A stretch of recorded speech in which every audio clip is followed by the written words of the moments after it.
সামনের যে নির্বাচন আমরা ফেস করতে যাব, হতে পারে আমাদের একটি প্রধান প্রতিপক্ষ অনেক দুর্বল হয়ে গেছে। তারপরেও তারপরেও এই নির্বাচন বাংলাদেশের যে কোনো নির্বাচনের থেকে অনেক কঠিন নির্বাচন হতে যাচ্ছে। আপনি উপজেলা লেভেল, জেলা লেভেল বা ইউনিয়ন লেভেলে আছেন, সেখানে আপনি একজন নেতা হিসাবে আছেন। আপনি যেই মূলদল সহ যেই অঙ্গ সহযোগী সংগঠনই হন না কেন, আপনাকে আপনার দায়িত্ব পালন করতে হবে।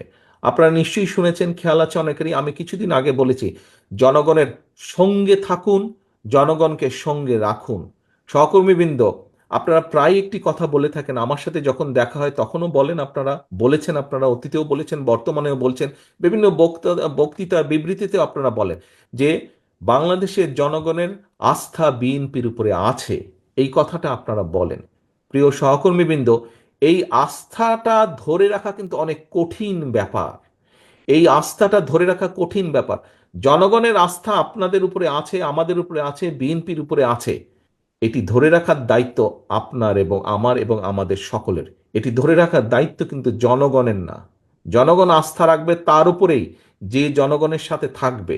জনগণ আস্থা রাখবে তার উপরেই, জনগণ যখন দেখবে যে আমি তার উপরে আস্থা রাখেছি এই কারণেই, কারণ আমি যেভাবে চাই সে সেভাবে কথা বলছে, আমি যেভাবে চাই সে সেভাবে বিহেভ করছে, সেভাবে চলছে, সেভাবে উঠছে, সেভাবে বসছে। প্রিয় সহকর্মীবৃন্দ, এই কথাগুলো আমি এই কারণে বলছি, আপনারা হয়তো মনে মনে কেউ কেউ ভাবছেন যে তারেক রহমান তো এই কথাগুলো দুদিন আগেও বলেছে, একই কথা বারবার বলে কেন? একই কথা এই জন্য বারে বারে বলছি সহকর্মীবৃন্দ, আগামী দিনে যে নির্বাচনটি আসছে, আগেও বলেছি, আজও আপনাদের সামনে আমি তুলে ধরতে চাই পরিষ্কারভাবে। আপনারা পত্রপত্রিকা দেখছেন, খবরাখবর রাখছেন, আপনারা আপনারা যদি সকল কিছু বিবেচনা করেন, পরিষ্কার, দিন যত যাচ্ছে পরিষ্কার হয়ে যাচ্ছে। আমি আজকে থেকে প্রায় 3 মাস আগে আমি এই কথাটি বলেছিলাম।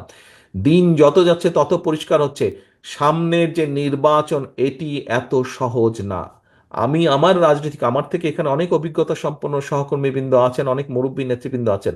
আমি আমার যতটুকু রাজনৈতিক অভিজ্ঞতা গত 30-35 বছরের, এই অভিজ্ঞতার আলোকে আমার কাছে মনে হচ্ছে, সামনের যে নির্বাচন আমরা ফেস করতে যাব, হতে পারে আমাদের একটি প্রধান প্রতিপক্ষ অনেক দুর্বল হয়ে গেছে।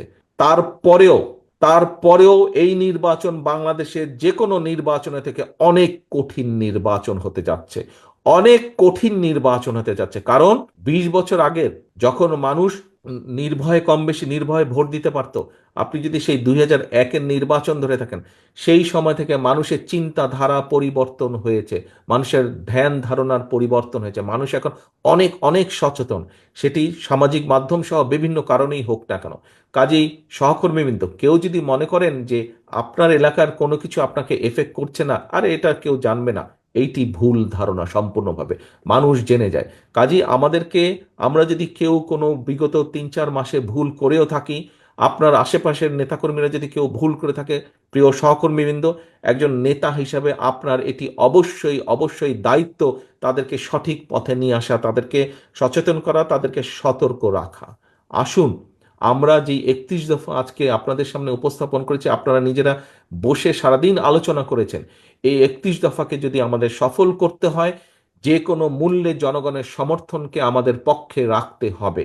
আমরা প্রায় বলে থাকি যে অমুক একটি দল আছে, তারা তো এই কাজ করে যাচ্ছে।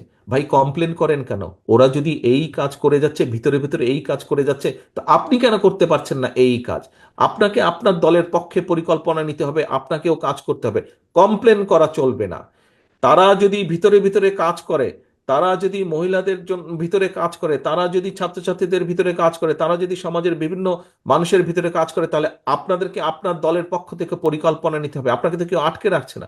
আপনি আপনার এলাকার মধ্যে পরিকল্পনা নেন, কিভাবে জনগণকে আপনার সাথে রাখবেন, কিভাবে জনগণের কাছে আপনার ভালো জিনিসগুলো পৌঁছে দিবেন, কিভাবে জনগণের সামনে আগামী দিনে কি করবেন সেগুলো আপনি তুলে ধরবেন।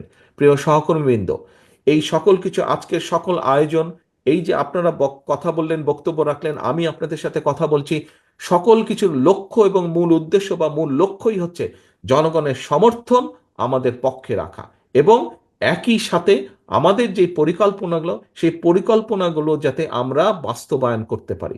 সহকর্মীবৃন্দ, আজকে যদি আমাদের কথাবার্তা, উঠা বসা, চলন বলনে যদি কোনো রকম এমন কিছু ঘটে যেখানে আমরা জনগণের আস্থা বিশ্বাস হারাতে পারি, তাহলে সারাদিন এই আলোচনা করে কি লাভ হলো?